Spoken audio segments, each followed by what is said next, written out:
Fantastic. Well, thank you, Alex, for overpromising. I hope to underdeliver. And thank you, everybody, for being here today. I'm really excited to be talking at Google. Before I get started, I just want to gauge where the audience is. So if you have a background in physics, like if you've ever taken a course in quantum mechanics, can you raise your hand? OK. So that's like maybe 2/3, 1/2 to 2/3. That's good. If you have no formal training in physics and you just think that quantum mechanics is cool or that physics is interesting, raise your hand. OK, good, good. So this talk is going to be aimed primarily or at the level of people who haven't taken any courses in quantum mechanics. But at the end, in the Q&A, we can get as technical as we want. There's all sorts of stuff that I'm not mentioning in this talk, which we can get into in the Q&A. So like if you are annoyed that I don't mention decoherence, for example, we can talk about it in the Q&A, and I can explain why I didn't mention it. So let's talk about quantum physics. Quantum physics is fantastic, but there's a problem with it. There's a hole at the heart of the theory. And just to be clear, quantum physics works. It works tremendously well. It is, by almost any measure, the most successful scientific theory that humanity has ever devised. It explains an enormous variety of phenomena. It's the physics of the ultra-tiny, but it goes well beyond that. It explains why the sun shines. It explains why we can see that the sun shines. It is what almost every single piece of technology in this room or in the world runs on. It even explains why you're not sinking through the chairs that you're sitting in right now, because quantum mechanics explains why anything is ever solid. So it's just a phenomenally successful theory. And anybody who says otherwise has no idea what they're talking about. It is a good theory. But there is a problem. The problem is that it is just not clear what quantum physics is telling us about the world around us. The connection between the theory, though it's phenomenally successful, and the world that we're in is just not obvious. And to explain what I mean by that, say that I want to figure out where this marker is, right? So right now, if I want to use Newton's physics, the pre-quantum classical physics, to figure out where this marker is, I need 3 numbers to describe where it is. I need to say, OK, it's a certain height above the ground, it's a certain distance in front of me, and it's a certain distance off to my left. But if I want to say where this thing is in quantum mechanics, if I want to describe its position, I need more than 3 numbers. I need an infinity of numbers scattered across all of space. And this is known as a wave function. And this is, somewhat odd that we need an infinity of numbers. But, oddness is fine. The trouble with quantum mechanics isn't that it's strange. Strangeness is OK. The world is a strange place. If our theories weren't weird, they wouldn't be able to account for what we see. The trouble is more complex than that. See, wave functions obey this very, very nice equation called the Schrodinger equation. It's a really beautiful differential equation. It sort of smells like a law of physics, right? It's the quantum mechanics equivalent of Newton's second law, F equals ma. It's a good equation. We like it. It's pretty. It says that wave functions wave. It says that they undulate smoothly and they don't make sudden changes. They don't do anything. Well, they do some surprising things, but they don't make any sudden moves.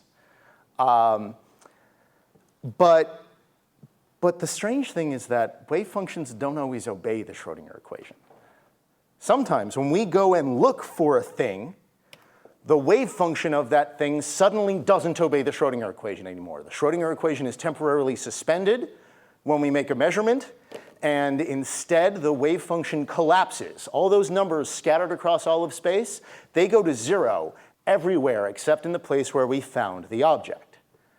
Now that's somewhat strange, right? Like I said, the Schrodinger equation smells like a law of physics. We don't expect the laws of physics to get temporarily suspended when we make a measurement. That's just odd. What's even odder is it's kind of hard to define what we mean by measurement. What's a measurement? Is a measurement when I measure? If measurement's only when I measure, why am I giving you a talk about quantum mechanics when it only applies to me?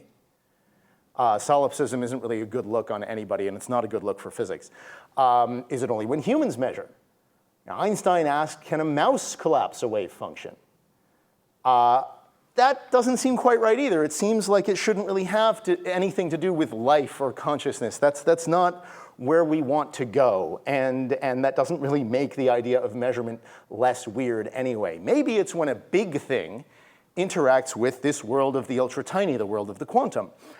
But there's no experimental evidence that that's correct, and in fact, there's a great deal of evidence that suggests that quantum mechanics doesn't have that kind of size limit. So there's just a host of thorny problems here about what we mean by measurement, when wave functions collapse, what prompts them to collapse, what's going on here, and this is given a special name. It's called the measurement problem.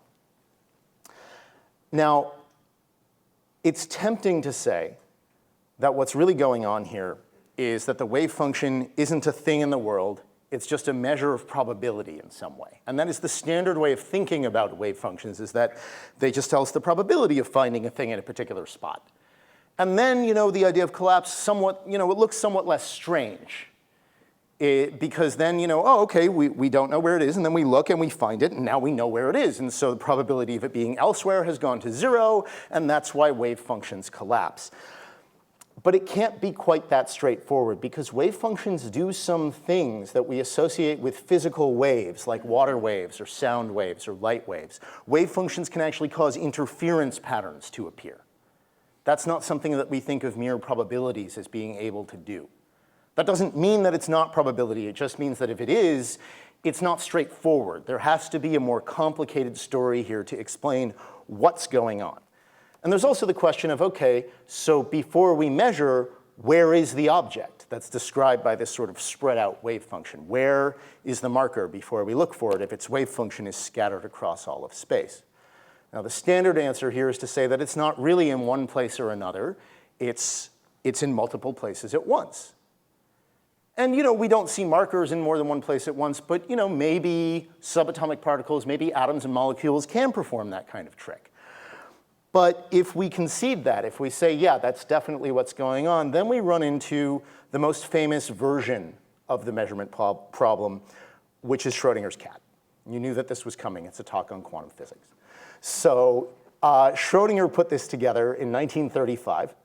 He said, okay, say that you take a cat and a bunch of equipment, you seal it inside of a box, you can't see what's going on in there. But what you've put in there with the cat is a very weak radioactive source, a lump of slightly radioactive metal, and you've hooked it up to a Geiger counter. The Geiger counter detects that radiation, and if it detects radiation, it releases a hammer, which smashes the vial of cyanide, which kills the cat.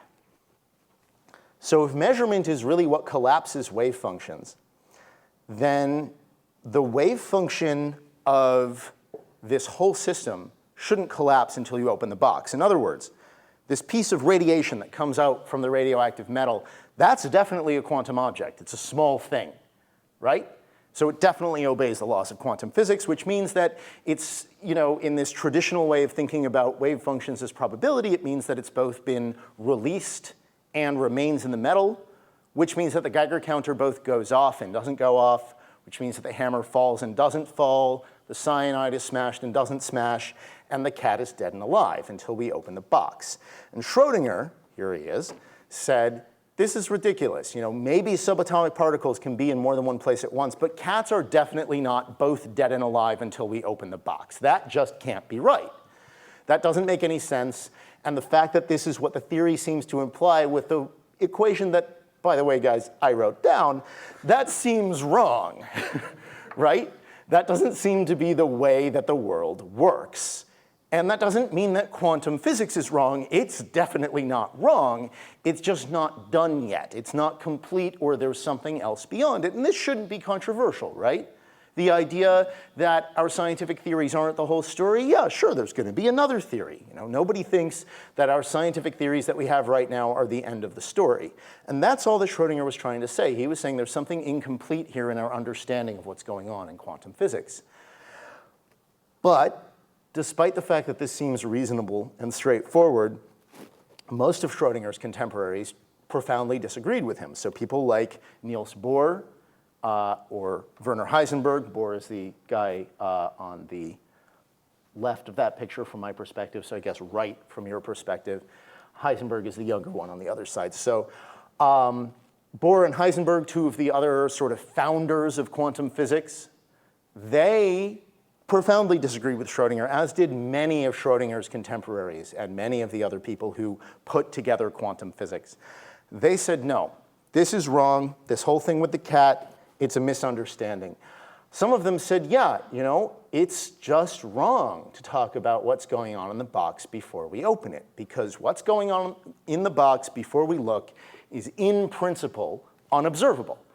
And it's unscientific to talk about unobservable things. In fact, it's meaningless to talk about unobservable things. This is the lesson of the philosophy of language that comes out of quantum physics. Others said, no. It's not that it's meaningless, it's that opening the box really does force the cat to be dead or alive, and until we look, it really isn't either one. Others said, no. Quantum physics, you've completely misapplied this theory that you helped develop. Quantum physics has by necessity a split between the measurer and the measured. And the problem with the cat experiment that you've set up is you're trying to get rid of that division, and that's what's leading to the confusion. And others said, no, you know, you're trying to say that quantum physics tells us how the world is. Quantum physics isn't about how the world is. Quantum physics is just a tool that we use to predict the outcomes of measurements. That's all it is. It's an instrument. It's not a theory about the state of the world. And this sort of collection of vague, related, questionably coherent, contradictory claims, this is known as the Copenhagen interpretation. This is named after the home of Niels Bohr's institute in Copenhagen, which was the center of the physics world for much of the first half of the 20th century. And the Copenhagen interpretation, like I said, seems somewhat contradictory. It seems somewhat vague.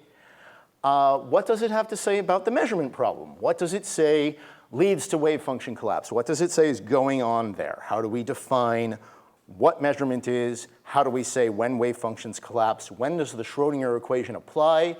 And when is it suspended? The standard answer that the Copenhagen interpretation gives to all of these thorny questions at the heart of the theory is somewhat unsatisfying. Basically, it says, shut up and calculate. And this is not quite as foolish as it first appears, because again, quantum physics works remarkably well. It is incredibly good. I can't stress this enough. I mean, quantum physics is really responsible for most of the technological breakthroughs of the last 90 years.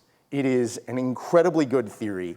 And these questions at the heart of it really seem very thorny, and so you have a choice of either trying to bang your head against these questions or, you know, contribute to one of the greatest revolutions in the history of science, a revolution that gave rise not only to much of modern technology, but much of modern science. I mean, the whole field of genetics was based on imaging breakthroughs that came from quantum physics, for example. But shutting up and calculating, saying all of these things that the Copenhagen interpretation wants to tell us, it is unsatisfying. And I'll take questions at the end. I really will. This talk is not going to take the whole time, nowhere near. But I'm excited to hear your question. So there is a problem with shutting up and calculating. There are several problems. One problem is that, you know, we want to understand what is going on in the world. Quantum physics tells us why the sun shines, but if quantum physics really is just an instrument for predicting outcomes, quantum physics doesn't tell us why the sun shines. It has no explanatory power at all. It only has predictive power. So it doesn't explain why I'm not passing through the floor. It doesn't explain why I can see. It just says I won't pass through the floor. It doesn't tell us where those things come from. It doesn't give us a picture of the world. And if that sounds a little bit wishy-washy, let me make it more clear. Quantum physics, if the Copenhagen interpretation is correct, there's no reason why it's true. There's no reason why it works. In fact, its success is just a coincidence, because quantum physics, according to the Copenhagen interpretation, isn't about anything in the world. There's nothing in the world that is even approximately described by the equations of quantum physics. And if that's true, why does the theory work? What makes it true? The fact that it works at all, even though it has no connection to anything in reality, would be nothing short of a miracle, a phenomenal coincidence, if it's just a trick for calculating that has no relationship to the things in the world around us. On top of that, there are some scientific projects that we want to do as physicists, which the Copenhagen interpretation explicitly or implicitly makes very difficult or impossible. Like, we want to think that measurement is a physical process, and physical processes should be amenable to analysis. We should be able to come up with a physical theory of how measurement works. But the Copenhagen interpretation says, no, you can't do that. There is no need or way to come up with a quantum theory of measurement. In fact, Niels Bohr himself said that coming up with a quantum theory of measurement was fundamentally misguided as a scientific project. We also, and I mean, this is near and dear to my heart, this next one, we want to be able to do cosmology. We want to be able to study the entire universe at once. But if we have to split the universe into the measured and the measurer, we can't do that.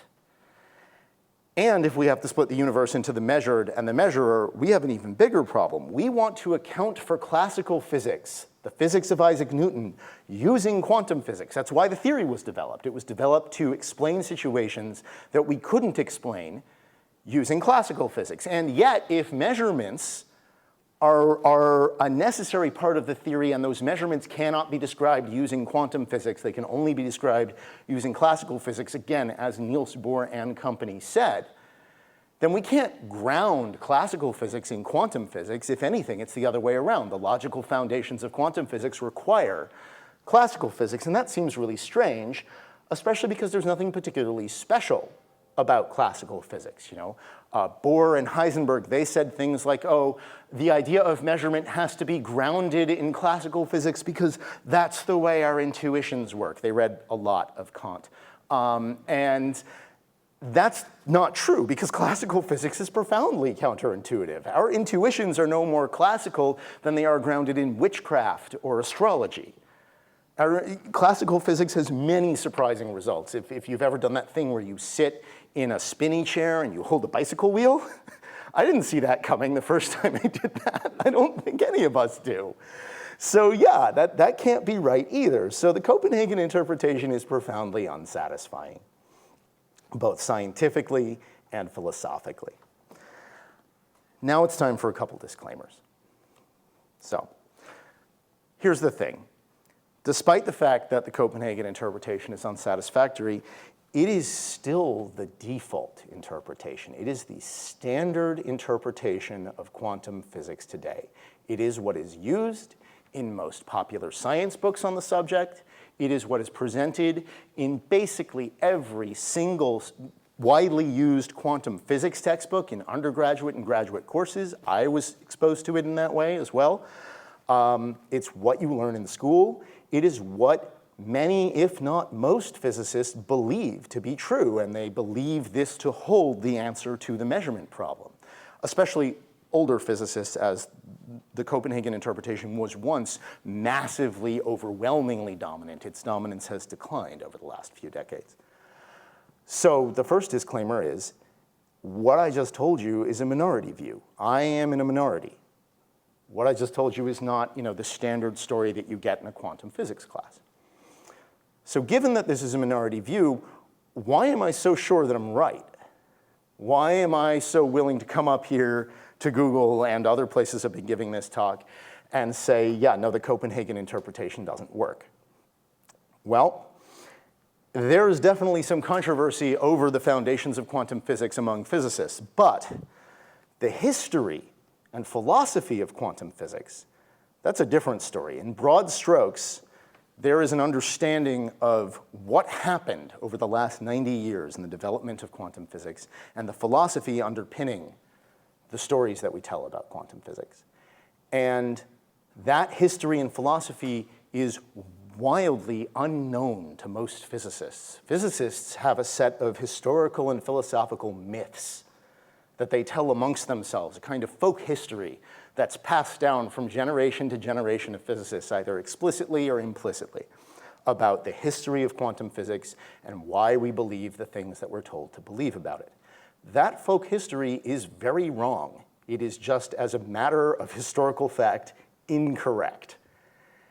And I'm going to explain to you what that folk history is and then tell you what actually happened, which leads me to my second disclaimer, which is that the best psych research suggests that if you're trying to debunk a myth, you shouldn't repeat the myth first. I'm going to throw caution to the wind and tell you this folk history, this completely mythical account of the history of quantum physics. And then I'm going to tell you why it's wrong. So with all the stuff that I'm about to tell you, take it with a grain of salt. So here we go. Once upon a time, there was a group of phenomenally talented physicists working in a loose team in the first quarter of the 20th century to try to understand what was going on in the world of the ultra-tiny, the world of atoms and subatomic particles. Now, this team didn't have a leader per se, but they had a kind of spiritual guide in their quest, and that was Niels Bohr, who, again, he's the older guy in the picture over off on the side. And this team also included phenomenally talented physicists like Werner Heisenberg in the middle, Pauli sitting across from Bohr, and many other physicists besides, Erwin Schrodinger, Louis de Broglie, a wide collection of physicists. And over the course of the first quarter of the 20th century, they developed the first real theories of quantum mechanics. And with these theories came a single unified picture of how to think about quantum mechanics called the Copenhagen interpretation. And the Copenhagen interpretation said, questions about what's happening before you look at quantum objects are meaningless. It's not sensical to even ask those questions. The world is fundamentally random, and quantum mechanics is the best theory that we can come up with to understand what's going on in the quantum world. And this really bothered Albert Einstein. Most physicists were very happy to accept this, but Einstein had once been a bomb-throwing revolutionary in his youth. He had blown up the physics world with special relativity and then 10 years later general relativity, but that was long ago. Now he was old, he was stuck in his ways, he was conservative, and he couldn't accept that quantum physics could be fundamentally random. He couldn't accept that the world wasn't deterministic. He was sure that the theory had to be self-contradictory, or if not contradictory, incomplete or wrong in some fundamental way, because determinism had to be true, according to Einstein. So he developed a set of thought experiments intended to show that the theory was contradictory. And in particular, he went after this thing called the Heisenberg uncertainty principle.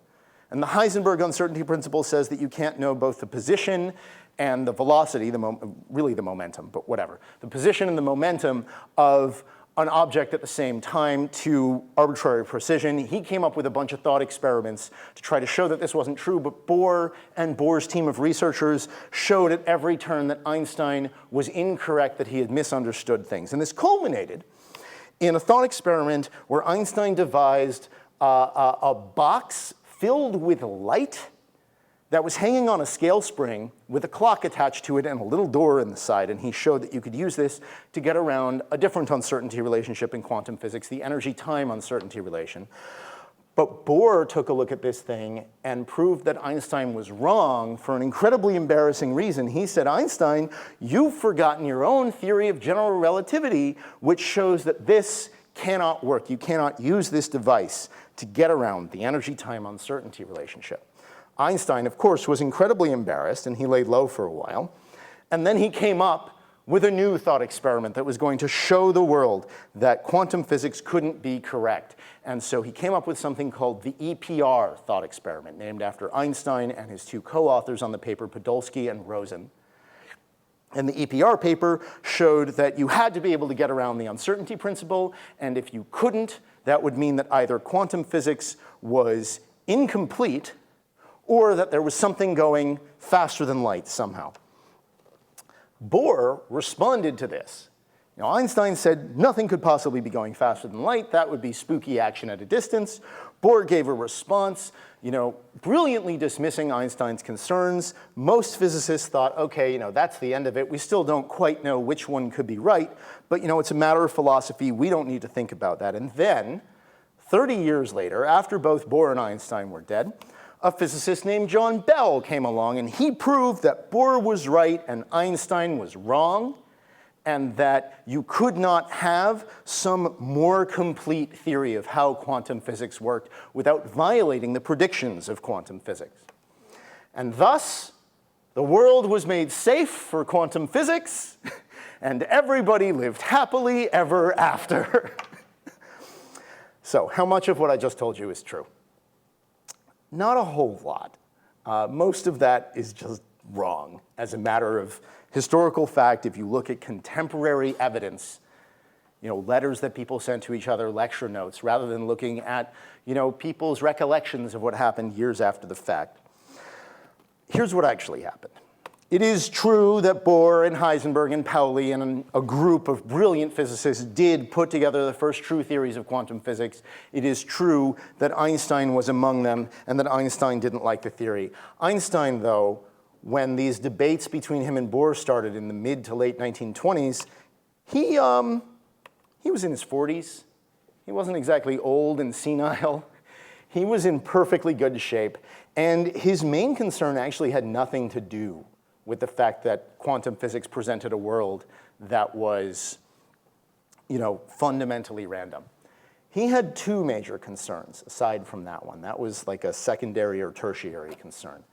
He was concerned that quantum physics didn't give us a real picture of the world independent of observation. So he was concerned about realism. And he was also concerned, and he felt that these were two sides of the same coin, that because quantum physics was not realist, it was also doomed to have non-locality, spooky action at a distance, things influencing each other at a distance faster than the speed of light, instantaneously even. And Einstein felt that that couldn't be right, not only because it would violate relativity, but because he felt it would make it near impossible to do science. And he thought the Copenhagen interpretation was not only not realist, but insofar as it was realist, it was non-local. And that he could not abide. And so he came up with a series of thought experiments, not to get around the uncertainty principles, mostly. He had one or two like that. Mostly his thought experiments were intended to show that quantum physics was non-local. This one was meant to show that quantum physics was non-local. It had nothing to do with the energy-time uncertainty relationship, aside from the fact that it did enter into the setup in a way, but Einstein wasn't trying to get around it in any way. Bohr completely misunderstood what Einstein was trying to get at with this setup. He thought Einstein was trying to get around the energy-time uncertainty relationship and thus show that quantum physics was inconsistent internally. And then, in order to answer this supposed argument from Einstein, Bohr brought in a totally separate theory that we still don't know how to make consistent with quantum physics in order to defend the internal consistency of quantum physics. In other words, he gave a profoundly inadequate argument in response to an argument that Einstein wasn't even making. This should have been a massive embarrassment for Niels Bohr. And the standard story around this thought experiment is just completely confused. Einstein, meanwhile, went home and thought, you know, shit, Bohr still doesn't understand what I'm getting at. Let me make it simpler for him. Thus was born the EPR thought experiment. And so after more debates between Einstein and Bohr, Einstein put together this thought experiment, the EPR thought experiment. He published it with his friends, collaborators, Podolsky and Rosen. And after it came out, he actually wasn't that happy with the way that the paper was put together, but he then wrote about it more in both letters and essays through the rest of his life. And he made it very clear that the point of this thing was that there was a forced choice. There was a choice for quantum physics. It could either be incomplete and local, or complete and non-local. So he was saying, if the Copenhagen interpretation is really the end of the story, then something has to be going faster than light. Bohr gave a response to the EPR paper.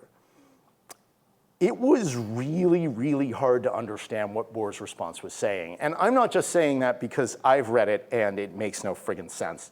I'm saying that because Bohr said it was hard to understand. Bohr actually wrote about this about 15 years later. He wrote about these debates that he had with Einstein, completely mischaracterized them, and then when he got to that part, he said, I responded to the EPR paper, I apologize for it being so difficult to understand, and then he moved on. He didn't actually explain what he meant. He just said, I know it was hard to understand, and then he moved on.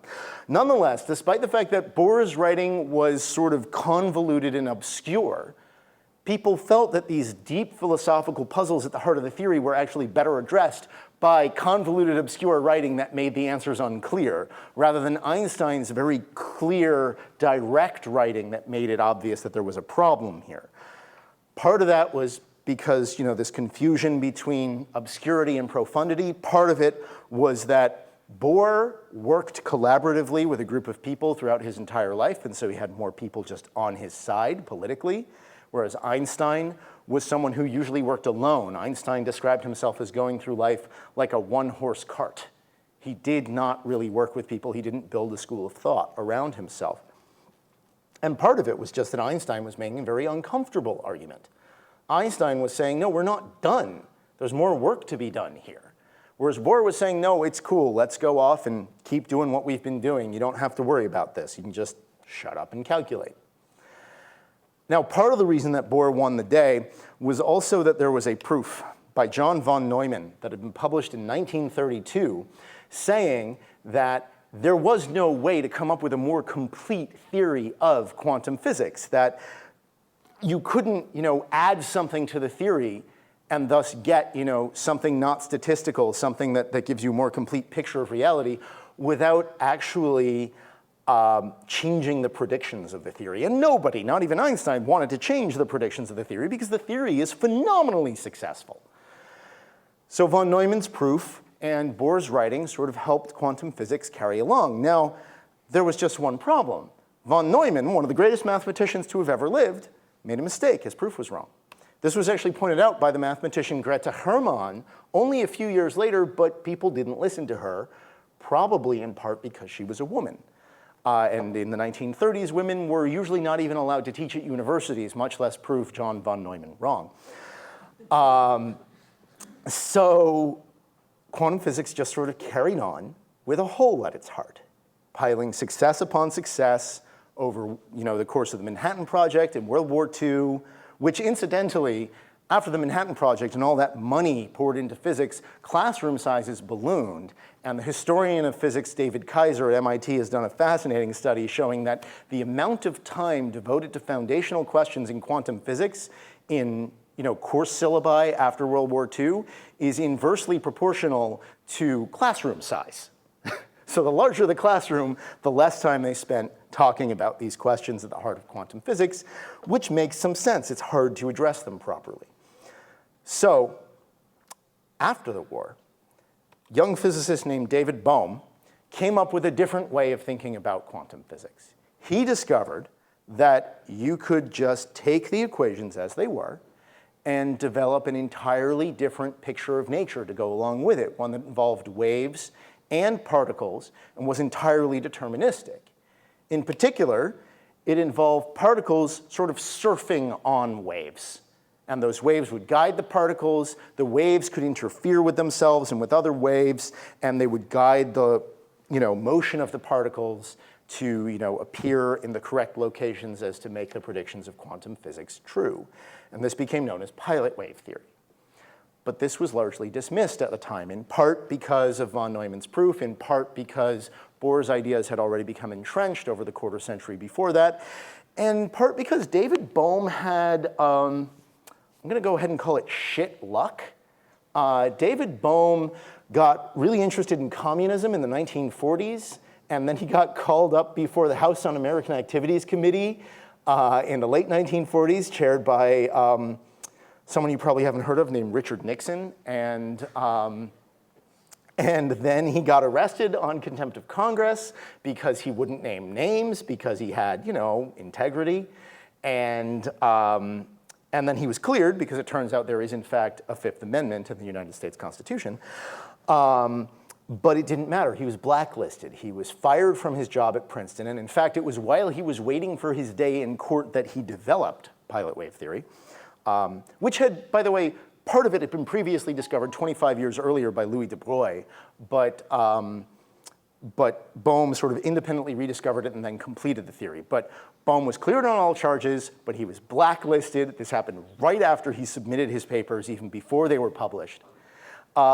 Couldn't find a job to work in physics anywhere in the US, despite having recommendation letters from Robert Oppenheimer and Albert Einstein, and ended up having to go to Brazil, at which point his passport was confiscated illegally by the American consulate, and he was trapped in Brazil for almost 5 years, during which time his papers were published, discussed, without him being around. He could only correspond at a distance. Many famous physicists published papers or gave talks explaining why Bohm was wrong without Bohm being there to defend himself. And ultimately, his ideas were forgotten by most physicists, but not all. John Bell read David Bohm's papers in 1952 when they were first published, and he immediately knew that something was wrong. Not with Bohm's papers. He had been told of John von Neumann's proof, not of Greta Hermann's disproof of von Neumann's proof, because nobody knew about that. But he'd been told of von Neumann's proof, even though he had always found the Copenhagen interpretation hopelessly vague. He said he knew it was rotten. He figured there had to be something better, but then he was told about von Neumann's proof and figured, okay, I must just not be understanding something. And then he saw Bohm's papers, worked through them, and realized, no, there's nothing wrong with this. There must be a flaw in this proof. Problem: Bell didn't speak German. The proof was only published in German. He couldn't go in and figure out what was wrong with it until it was published in English a few years later. And by then, Bell was busy with other things. But in 1963, Bell came out to the South Bay, actually. He got invited to be a visitor for a year while he was on sabbatical from CERN. He was a visitor at SLAC, just down the road. And while he was at SLAC, he figured, I really hate the Copenhagen interpretation. It just can't be right. And yet there's this proof from von Neumann and these other proofs along the same lines. I know that they're wrong because there's nothing wrong with Bohm's version of quantum physics, and these proofs would rule it out. Let me figure out what's wrong with those proofs. So he sits down, plays with them for a while, and he finds that von Neumann's proof is not only broken, he later characterized it as silly. So he publishes a paper showing that von Neumann is wrong, which gets lost in an editor's desk for a couple of years, which is really unfortunate. But then he says, okay, but there's something else funny about Bohm's version of quantum physics. It has this spooky action at a distance. The position of a particle way over here can instantaneously affect the behavior of a pilot wave way over here. That seems strange. Is there a way of not doing that? Can I come up with something like Bohm's version of quantum physics without having this instantaneous action at a distance? So he starts working on it, and he realizes he can't do it. And then he writes up a proof, and that proof has become known as Bell's theorem. Bell's theorem is one of the single most profound and important results in all of quantum physics. It led to what's been called the second quantum revolution, which, among other things, led to the entire field of quantum information processing, quantum cryptography, quantum computing, you name it. It's also profoundly misunderstood. People often characterize Bell's theorem not only as proving that Bohr was right, but that proving that you cannot have anything like Bohm's version of quantum physics. Or they'll say, oh, it proves that either something is going faster than light, or you have hidden variables completing the theorem. Completing quantum physics, saying, okay, this is what's going on before you look. That's not true. In fact, Bell himself said that wasn't true. That wasn't what the proof was about at all. It is pretty much just a proof that nature is not local if it conforms with the predictions of quantum physics. There are only a couple of ways out of that. One of them was, hold on. If you want to learn more about Bell's theorem, it is a whole subject for a talk by itself. I have an interactive essay explaining it in more detail on my website. I'll leave that up there for a moment. But there are only a few ways out of Bell's theorem. People will sometimes say that realism is a way out of Bell's theorem. That's actually not true either, because in order for realism to be a way out, you would need to deny the existence of an external reality to such an extent that the idea of locality itself would dissolve. So that's kind of nuts. But another way out of Bell's theorem was developed before Bell did his work by a guy named Hugh Everett, who came up with what is now known as the many worlds interpretation of quantum physics, which says that, no, wave functions don't collapse. Instead, when you do Schrodinger's cat, what happens is the radioactive metal wave function gets mixed up with the wave function of the Geiger counter and the cyanide in the cat. And so now instead of a piece of radiation that's both in the metal and not in the metal, you have a cat that is both dead and alive. And then when you open the box, your wave function gets mixed up with these other wave functions as well. And now there is a copy of you looking at a dead cat in a box and sad, and a copy of you looking at a living cat in a box and happy, I guess, that you didn't kill a cat. In any event, this is another way out of Bell's theorem. You can come up with a version of many worlds that is local because Bell's theorem assumes that you only have one universe. But these are not the only two options on the table. There are many other interpretations of quantum physics available. It's just that the Copenhagen interpretation isn't one of them. There are other ways of doing this. And given that there are ways of understanding what's actually going on in nature, just throwing up your hands and saying, I give up, we can't do it, there's no way to understand it, seems both profoundly inadequate and, frankly, unscientific. But you may be left with another question, a much, much deeper and more profound question. Who cares? If quantum physics works, then why does any of this matter? And it does work, as I've said over and over again. Quantum physics definitely works. So why does it matter what it's telling us about the world if we can use it to do whatever we want? I'm going to need to appeal to a higher authority on this one.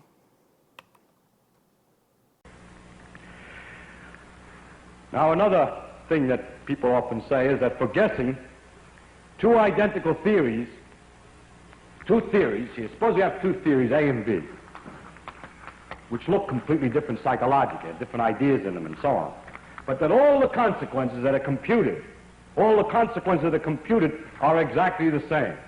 Maybe say they even agree with experiments. The point is, though, that the two theories, although they sound different at the beginning, have all consequences the same. It's easy usually to prove that mathematically by doing a little mathematics ahead of time to show that the logic from this one and this one will always give corresponding consequences. Suppose we have two such theories, how are we going to decide which one is right? No way, not by science, because they both agree with experiment to the same extent. There's no way to distinguish one from the other. So two theories, although they may have deeply different ideas behind them, may be mathematically identical, and usually people say then in science one doesn't know how to distinguish them, and that's right. However, for psychological reasons, in order to guess new theories, these two things are very far from equivalent, because one gives a man different ideas than the other. By putting the theory in a certain kind of framework, you get an idea what to change, which would be something, for instance, in theory A that talks about something, that you say, I'll change that idea in here. But to find out what the corresponding thing is you're going to change in here may be very complicated. It may not be a simple idea. In other words, a simple change here makes maybe a very different theory than a simple change there. In other words, although they're identical before they're changed, there are certain ways of changing one which look natural, which don't look natural in the other. And therefore, psychologically, we must keep all the theories in our head.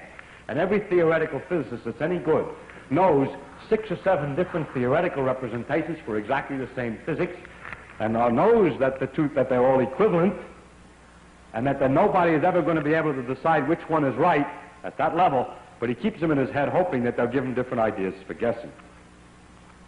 Incidentally, that reminds me of another thing, and that is that the philosophy or the ideas around the theory, a lot of ideas, you say, I believe there is a space-time or something like that in order to discuss your analysis, that these ideas change enormously when there are very tiny changes in the theory. In other words, for instance, Newton's ideas about space and time agreed with experiment very well. But in order to get the correct motion of the orbit of Mercury, which was a tiny, tiny difference, the difference in the character of the theory with which you started was enormous. Reason is, these are so simple and so perfect They produce definite results. In order to get something to produce a little different result, it has to be completely different. You can't make imperfections on a perfect thing. You have to have another perfect thing. So the philosophical ideas between Newton's theory of gravitation and Einstein's theory of gravitation are enormous. The differences, rather, are enormous. What are these philosophies? These philosophies are really tricky ways to compute consequences quickly. A philosophy, which is sometimes called an understanding of the law, is simply a way that a person holds the laws in his mind so as to guess quickly at consequences. Some people have said, and it's true, for instance, in the case of Maxwell's equations and other equations, never mind the philosophy, never mind anything of this kind, just guess the equations. The problem is only to compute the answers so that they agree with experiment, and is not necessary to have a philosophy or argue or words about the equation. That's true in a sense, yes and no. It's good in the sense you may be, if you only guess the equation, you're not prejudicing yourself and you'll guess better. On the other hand, maybe the philosophy helps you to guess. It's very hard to say. For those people who insist, however, that the only thing that's important is that the theory agrees with experiment, I would like to make an imaginary discussion between a Mayan astronomer and his student. The Mayans were able to calculate with great precision the predictions, for example, for eclipses and the position of the moon in the sky, the position of Venus, and so on. However, it was all done by arithmetic. You count a certain numbers, you subtract some numbers, and so on. There was no discussion of what the moon was. There wasn't even a discussion of the idea that it went around. There was only calculate the time when there would be an eclipse or the time when it would rise, the full moon, and when it would rise, half moon, and so on. Just calculated only. Suppose that a young man went to the astronomer and said, I have an idea. Maybe those things are going around, and there are balls of rocks out, like rocks out there. We could calculate how they move in a completely different way than just calculate what time they appear in the sky and so on. So, of course, the Mayan astronomer would say, yes, how accurate can you predict eclipses? He said, I haven't developed the thing very far. He says, but we can calculate eclipses more accurately than you can with your model, and so you must not pay any attention to this because the mathematical scheme is better. And there's a very strong tendency of people to say against some idea, if someone comes up with an idea and says, let's suppose the world is this way, and you say to him, well, what would you get for the answer for such and such a problem? And he says, I haven't developed it far enough. And you say, well, we have already developed it much further, and we can get the answers very accurately.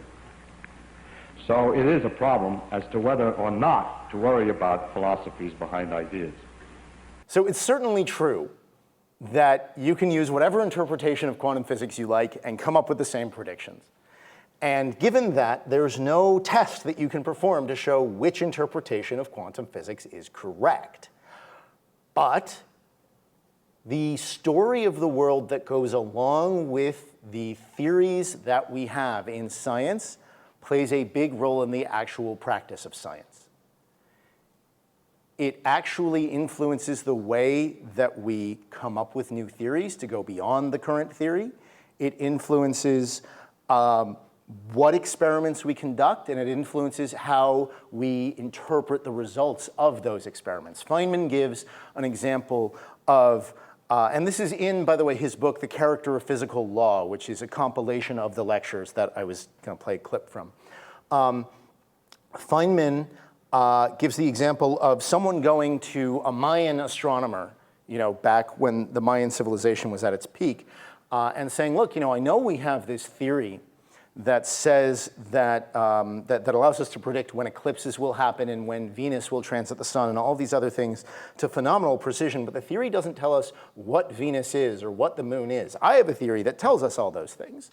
And then the Mayan astronomer says, okay, but can you do the same things we can do?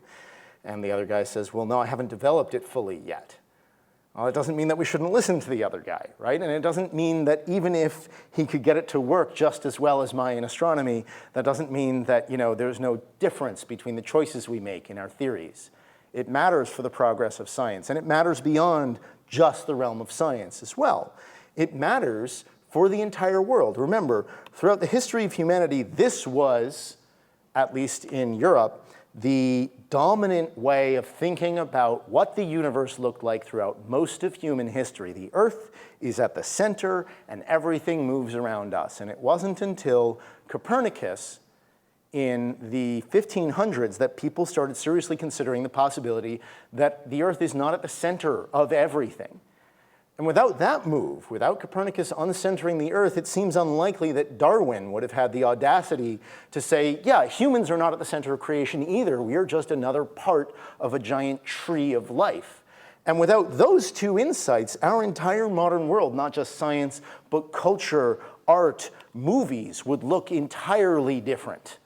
Kubrick would never have been able to film 2001. Not that that's, the pinnacle achievement of humanity in the 20th century, but I really like that movie.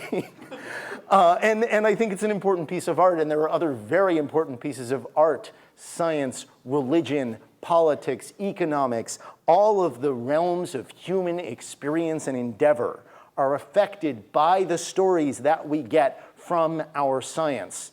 And in fact, this is how we do every other piece of science. Nobody says, oh, genes aren't real. They're just a way of explaining the outcomes of electron microscope observations and genetics experiments. Nobody says, or at least physicists usually don't say, space-time isn't real. It's just something that helps us understand the outcomes at LIGO.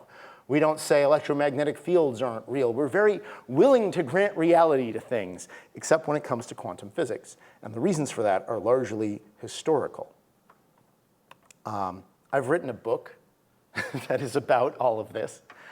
There were copies at the back, but it looks like everyone snapped them up. That's great. You can buy it online. You can go find it anywhere books are sold. And if you do, that will make me happy. I hope you enjoy it. You can get a hold of me relatively easily if you want to ask me questions about anything in there. I discuss all of this in much greater detail in the book, and the book is, like this talk, I hope, understandable for people who have no physics background at all. The intended audience is just the interested public. So with that, thank you for your time. Any questions? Thanks. I guess putting things historically correct, Einstein is also attributed to this quote of God doesn't play, doesn't roll the die. Yeah. And play with dice. And so that might have also been taken out of context. If he actually didn't, his biggest problems weren't with, as you said, the randomness, but more with this action at a distance. It sounds like that quote was also kind of out of context. Yes, I think that's correct. Given that Einstein famously said that God doesn't play dice with the universe, it sounds like that was taken out of context, given that his primary problem with quantum physics was not randomness. I'm sorry, Alex, can you take the computer and do that? Sure. Yeah, thank you. I can't actually go. Oh, okay, that's fine. I think that's right. It's not so much that it was taken out of context as it is that it was a real problem that he had. He did not like the randomness of quantum physics. He just also didn't like other things about quantum physics even more. I mean, he also said, I can't abide spooky action at a distance. That got closer to his real problem. And he also said some very quotable things about his problems with the non-realism of the Copenhagen interpretation. They're just not as well known, and I think that's largely because the idea of God playing dice is this very sort of sexy image. And also because it conforms with this standard incorrect narrative among physicists about the history of physics. Einstein also said, and I love this quote so much, he said that regarding the Copenhagen interpretation, that it was a soft pillow that the true believer can rest his head on, but it provides very little comfort to him. Or he also said that, again, regarding the Copenhagen interpretation and its denial of reality, he said that this epistemology-fueled orgy must come to an end. And I went and looked that up thinking, okay, maybe the translation from the German took a few liberties. It's right in there. It's something like epistemologische orgy. Einstein was pretty clear about what his problem was. It's just not been represented properly. Yeah. Let's do an online question first. Okay, and then we can alternate? Yeah. Okay, we'll alternate. sounds good. So what's the online question? What are your thoughts on the Conway-Cohen free will theorem? Yes. which basically says that there is a finite set of experiments such that there is no consistent set of possible outcomes for all the experiments. Yeah, so this is a question about my thoughts on the Conway-Cohen free will experiment. It's a good question. I'm going to say something that will probably piss off people in response. The Conway-Cohen free will theorem is just an attempt to repackage Bell's theorem, along with a different result known as contextuality, which is actually also due to Bell. It was Bell's demolition of von Neumann's proof that I talked about earlier. I don't think that there's anything in there that isn't in those two proofs. And I think that mostly what it means is that there is non-locality in nature, or something else, one of the other ways out of Bell's theorem must be true, like multiple universes. So yeah, maybe not the most interesting response to that, but I actually don't find the result terribly interesting either. So I find it very surprising that there are prominent physicists who don't think that quantum mechanics is unitary, or it violates all the neat mathematical properties. It's non-local. So what would, I mean, you've had some interesting discussions with Peter Voigt, and Yes. I mean, Sabine Hossenfelder is also a prominent blogger who doesn't believe in the multiverse. So what do the shut up and calculate people say happens in the Schrodinger's cat scenario for a sufficiently small cat? It's a good question. So first of all, let me make it clear. I am not saying, oh, the multiverse is definitely true. I am saying it is I am saying that. Okay, good. Yeah, no, it's a viable option. But, well, some people don't seem to understand that that's what I'm saying. I don't know. I thought I made it pretty clear in my book and in the talk. Yeah, so you're asking what the Copenhagen interpretation people say happens to the cat in Schrodinger's cat for a sufficiently small cat. That's an excellent question. I am strongly tempted to give a very glib answer and say they don't say what happens to the cat. They don't say what happens to anything because their interpretation is profoundly anti-realist.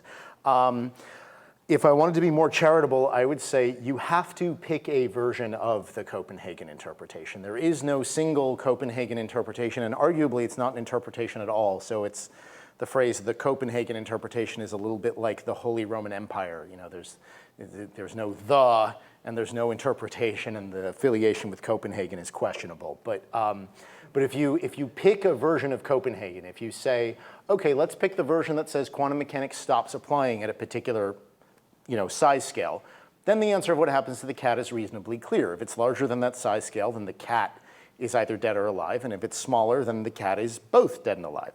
If you pick a version of Copenhagen that says, no, it's meaningless to ask about what happens to the cat before you look, then the answer is, we can't say what happens to the cat until you look because it's meaningless, because that's what we said, because we don't understand philosophy of language or metaphysics, because we didn't pay attention when the logical positivists were taken down in the mid-20th century.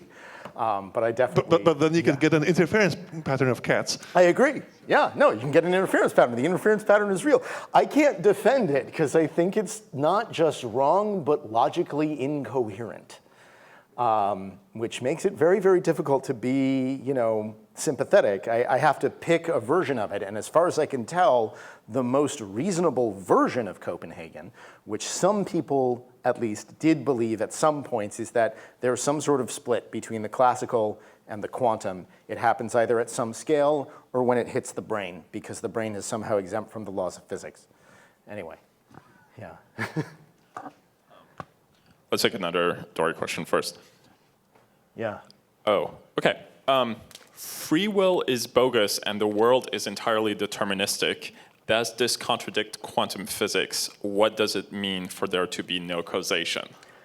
Okay, so the question is about whether quantum physics is deterministic and what it, or whether, what it would mean for there to be no causation. Whether quantum physics is deterministic depends on your interpretation. For example, the pilot wave interpretation is entirely deterministic. The many worlds interpretation is entirely deterministic, which is actually kind of a problem for it because you need to figure out where the probabilities come from. In the pilot wave interpretation, they come from ignorance. In the many worlds interpretation, you need to figure out why we don't know things because everything just obeys this totally deterministic Schrodinger equation. But there are people who work on that, who think they've found solutions to it. It's an active area of research. Nonetheless, that's totally deterministic. There are proposed modifications to quantum mechanics that would also solve the measurement problem called spontaneous collapse theories. Those are fundamentally non-deterministic. So it depends on what you pick. As for what it means for things to not be deterministic, it means that sometimes the future of the world is not fully specified by the past state of the world. An effort to figure out the nature of the universe and how the universe works until or unless it can come up with some kind of device that can measure or detect that which energy and mass actually is. Because when you tear apart both mass and energy, eventually you're left with nothing. Okay. But obviously mass and energy must be coming from something. Do you think we'll ever come up with some means made up of mass or energy that can detect that which underlies mass and energy? Do you think that's ever possible? I think that mass is just one form of energy. I wouldn't say that mass and energy are two sides of the same coin. I would say mass is just one kind of energy, and what's fundamental is energy. And that is the standard view among most physicists, and I think it's probably right. Mass is a kind of energy the same way kinetic energy is a kind of energy, the same way heat is a kind of, well, heat is a kind of kinetic energy. The same way the potential energy is a kind of energy. I think that what E equals mc squared really says is that mass is a form of energy. So yeah, I don't see a problem there the way that you do. Okay. Yep. Thank you. Let's go back to Dodori. What is consciousness according to quantum physics? I don't see a relationship. Okay, let me be less flip. So I think that a lot of people like to say that consciousness has some relationship to quantum physics because we don't fully understand what consciousness is and because there's controversy over the solution to the measurement problem. So if we put together the two things that we don't understand, maybe we'll get just one thing we don't understand. And some serious physicists have at various points proposed that consciousness is the solution to the measurement problem, that it's consciousness that collapses wave functions. Eugene Wigner believed this at one point until he was set straight. I don't think that that's correct. I think that if that is correct, we need to do a lot more work to prove that it's correct because there are definitely viable alternatives to that on the table. I think that if consciousness causes collapse, we have questions like, okay, what is consciousness? By what virtues does it cause collapse? What property does it have that allows it to collapse wave functions? What else can collapse wave functions? It's a whole host of other problems. And I don't think quantum physics itself says anything about the nature of consciousness. I think that that's what consciousness is a good question for a different field. So I remember reading like 30 years ago these books, following up to that, the Dancing Wuli Masters and the Tao of Consciousness. Yeah. And I think the whole premise of those books was what can cause a collapse in these functions. And sure. Is that basically that was the whole misconception of those books that they based their entire framework around? Yeah, so the question was...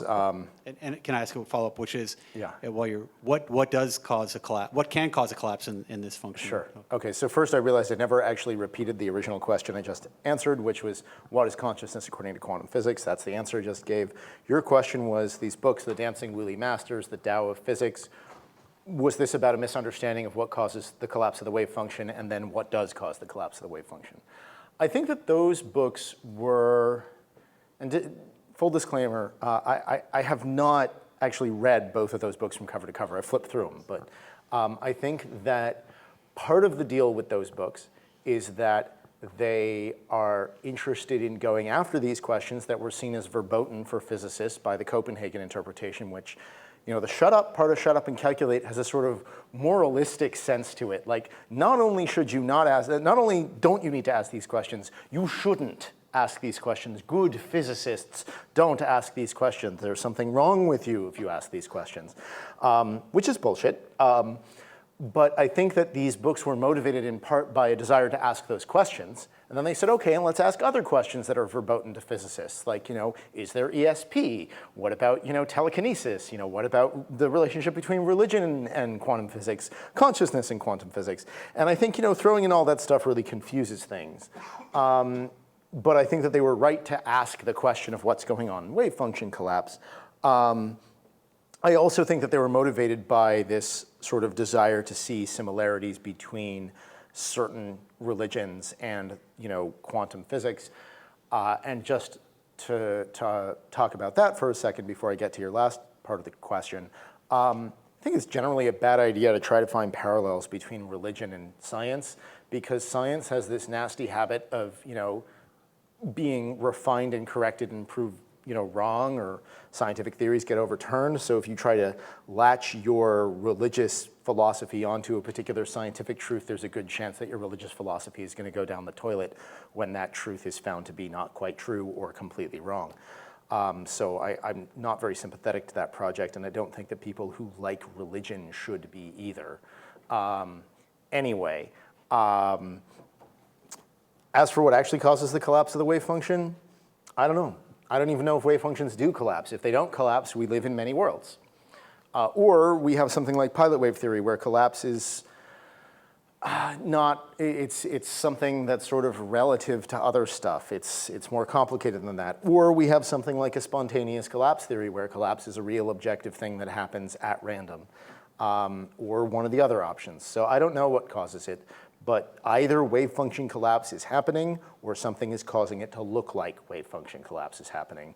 And figuring out what's going on there is a legitimate area of scientific inquiry called Foundations of Quantum Physics that still has a bad reputation among physicists, even to this day, though it's less bad than it used to be. You mentioned, I've heard you mention many times that there's sort of this big split between physicists and philosophers of physics. Yes. Because physicists don't know any philosophy, while philosophers of physics know a lot of physics. Yes. I'm also thinking of, I'm probably going to misquote it, a quote by, I think it might be some modern philosopher, it might be Dan Dennett, I don't know, who said something like, there's no science without philosophy, there's only science with unexamined philosophy, or something like that. Yeah, that sounds like something Dennett would say. Yeah, and so I thought maybe you might want to comment on, why is it that physicists don't know any philosophy anymore,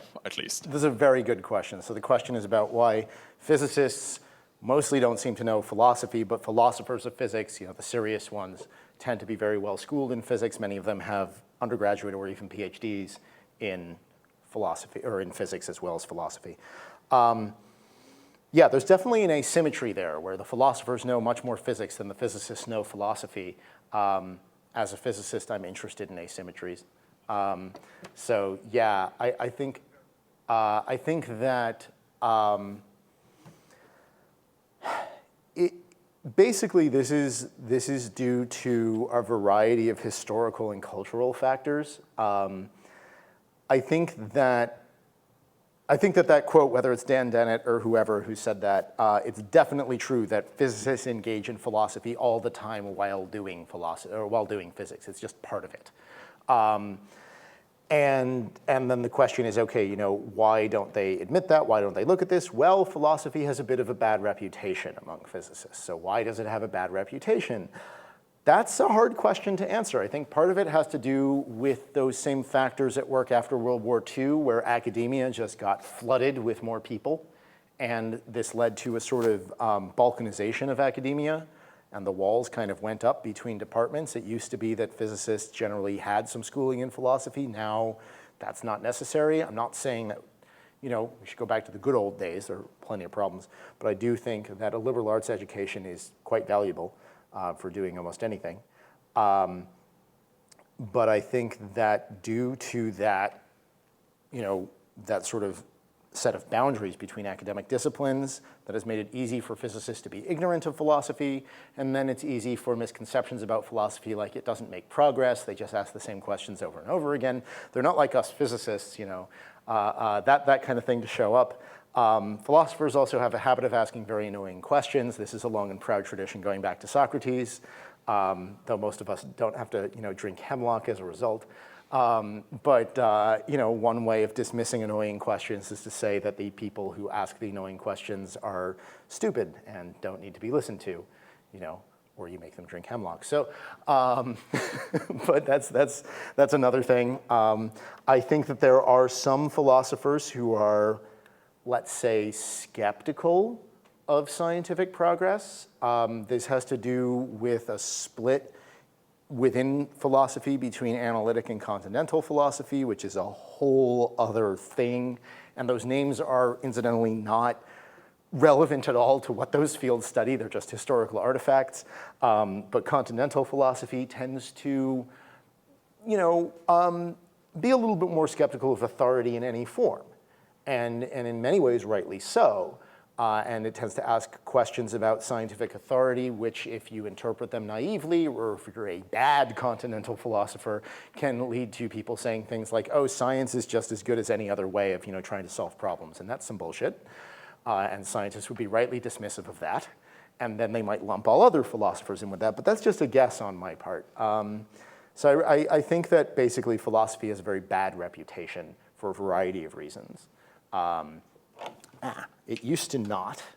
Bohr did read too much Kant, but it's better than reading nothing. Einstein read a lot of Mach and Leibniz and Spinoza and other great philosophers, Hume in particular. I think that it's a real shame that asymmetry is there. I think that philosophers of physics have a lot to teach physicists and have a lot of value to offer. And I think it's really awful when prominent scientists say stupid things about philosophy, which happens more often than it should.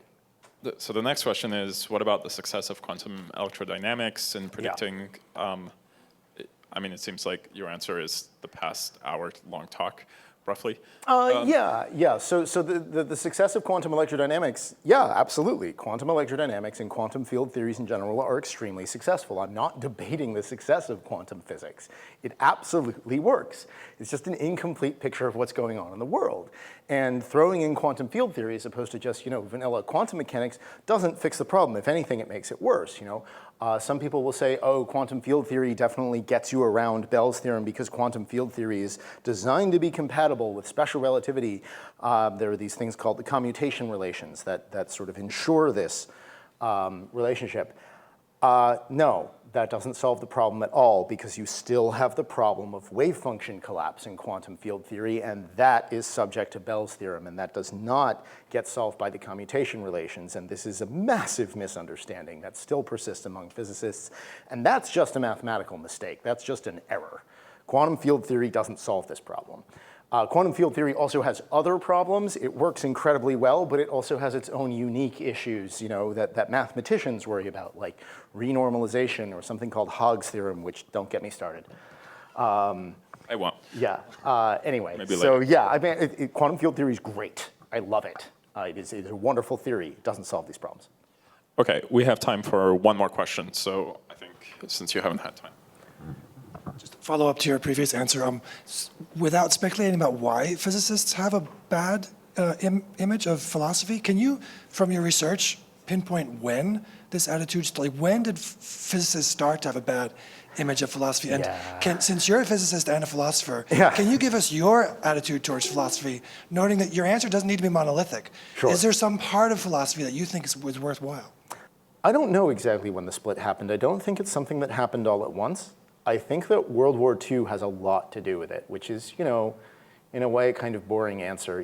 Like one of the central events of the 20th century had a lot of effects. That's a somewhat boring answer. But World War II really changed the way that academia worked. It really moved the center of physics from Germany to the US.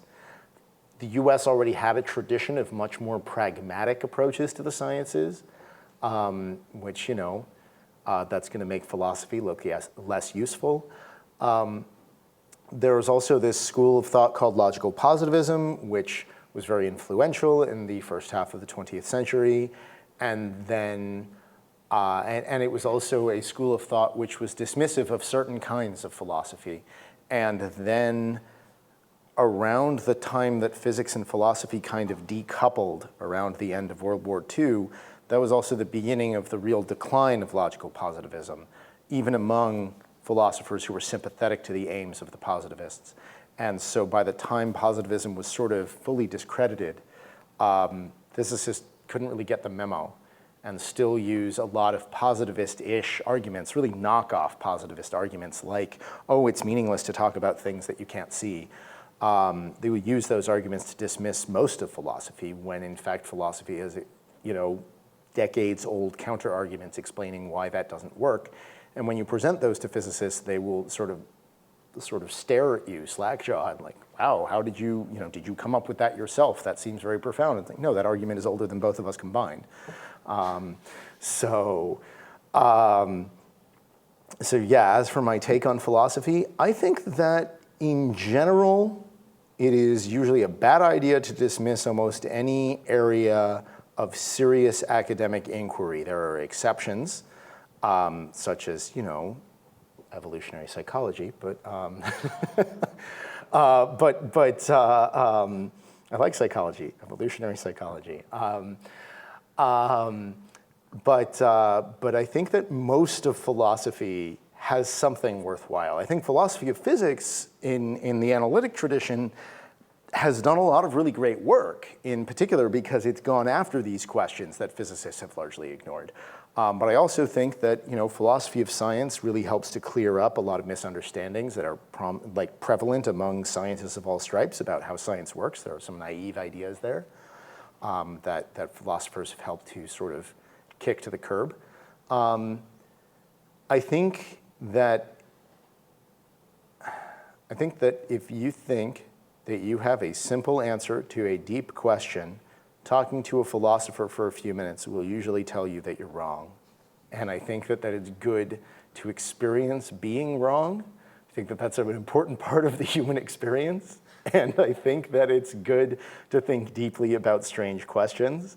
And I think that the questions philosophers tend to ask, and this might be another source of the problem, philosophers will ask questions that sound like they have obvious answers to scientists, like, okay, what is a physical law? Okay, that doesn't seem interesting and it seems obvious. And then, they go on about it for 5 minutes and like, oh, okay, yeah, I see what they're asking, but I think there's an easy answer. And then they go on about it for 10 more minutes and you realize you don't even know where the hell you are anymore. And I think that that's a really good experience to have. I think it's good to understand, wait, these things that we take for granted might be way more complicated than we think. And there is also a long and proud tradition in science of doing science and damn the torpedoes, forget, the philosophical or mathematical foundations. I'm not even saying that shut up and calculate was always the wrong approach. It's certainly not the case that every single physicist should be thinking about quantum foundations all the time. It's just that moralistic thing of, no, you should shut up and calculate. A good physicist shuts up and calculates. That's some bullshit. These questions are legitimate parts of science, and the boundary between science and philosophy is and always has been permeable, just as it is between any two disciplines. And yeah, it's been a pleasure, and thank you, all of you, for coming. Yeah, thank you.